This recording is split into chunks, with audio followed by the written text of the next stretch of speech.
ગામ પરગામથી ઘણા બધા ભુવાઓ પધાર્યા હતા। આ ભવ્ય રમેલની શરૂઆતમાં શ્રી મસાણી મેલડી માતાજી તથા ચામુંડા માતાજી અને બહુચર માતાજીની આરતી અને પૂજા અર્ચના કરી પાઠ ઢાળવવામાં આવ્યો હતો। ત્યારબાદ સૌએ ભોજન પ્રસાદ લઈ માતાજીના આશીર્વાદ મેળવી ધન્યતા અનુભવી હતી। આ રમેલમાં કલાકાર સનીભાઈ ભુવાજી વડા તથા નરેશભાઈ આલ ડિસાઈ રેગડી ગઈ માતાજીની રમઝટ બોલાવી હતી। આ રમેલમાં સર્વે ભુવાએ ધૂણ કરી માતાના દર્શન કરાવી આશીર્વાદ પાઠવ્યા હતા અને સવારે ઉગતા સૂર્યનારાયણની હાજરીમાં તેલ ફૂલ ચડાવી નિજ મંદિર પરત ફર્યા હતા।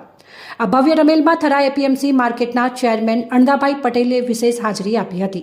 ભુવાજીનું સાલ ઓઢાડીને સન્માન કર્યું હતું અને આપને જણાવી દઈએ કે આ ભવ્ય રમેલમાં વાગેલા સંજુભા ભીખુભા ગામ વડા દ્વારા ભેટ સ્વરૂપે ચાંદીના ઘઉંના દાણા આપવામાં આવ્યા હતા। આ પ્રસંગે પાઠના ભુવા શ્રી બલાજી ધારસીજી ઠાકોર દ્વારા ગામ અને પરગામથી આવેલા મહેમાનો તથા સેવકો અને ભુવા ભક્તોનું સાલ ઓઢાડીને સન્માન કર્યું હતું।